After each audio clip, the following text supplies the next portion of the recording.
समय की बात है। एक घने जंगल के अंदर बड़ा सा तालाब था। उस तालाब में बहुत सारी मछलियां रहती थी, जिनमें से 3 मछलियां एक दूसरे के पक्की दोस्ती थी। इन तीनों का स्वभाव बिल्कुल अलग था।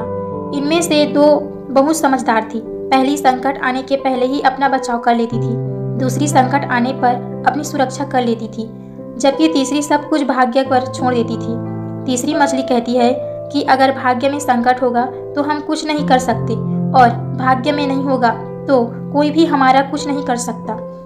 एक दिन रास्ते में गुजर रहे एक मछुआरे ने उस तालाब में देख लिया। उसने देखा कि तालाब में मछलियां से भरा पड़ा है। उसने तुरंत अपने बाकी साथियों को इस बारे में बताया। मछुआरे और उसकी साथियों ने अगली सुबह यहाँ आने का और उन मछलियों को पकड़ने का फैसला किया। लेकिन मछली ने मछुआरे और उसके साथियों के बीच की बातचीत सुन ली थी। उसने तुरंत तालाब में रहने वाली सभी मछलियों को इकट्ठा किया और सारी बात बता दी। पहली मछली बोली कि हो सकता है कि कल मछुआरे आकर हमें जाल में पकड़ कर ले जाएं। उससे पहले ही हमें यह स्थान छोड़ देना चाहिए।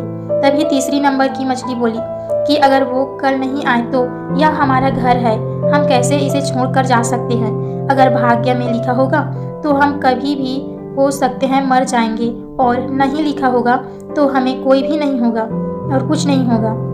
कुछ मछलियों ने तीसरे नंबर की मछलियों की बात मान ली और वहीं रुक गई। अन्य 2 मछली तीसरी मछली को समझाने में असमर्थ थी, इसलिए उन्होंने बाकी मछलियों के साथ तालाब छोड़ दिया। अगले दिन मछुआरे और उसके साथियों ने अपना जाल डाला। जो मछलियां रह गई थी वे सभी पकड़ी गई। जो मछलियां भाग गई थी उन सभी की जान बच गई, और जो तालाब में रुक गई थी वे सभी मछुआरों के द्वारा पकड़ ली गई। मछुआरे ने उन्हें एक टोकरे में डाल दिया जहां सभी तड़प तड़प के मर गई। तो इस कहानी से हमें यही सीख मिलती है कि हमें कभी भी भाग्य के भरोसे नहीं रहना चाहिए। संकट आने से पहले ही उसे दूर करने का उपाय सोचकर रखना चाहिए।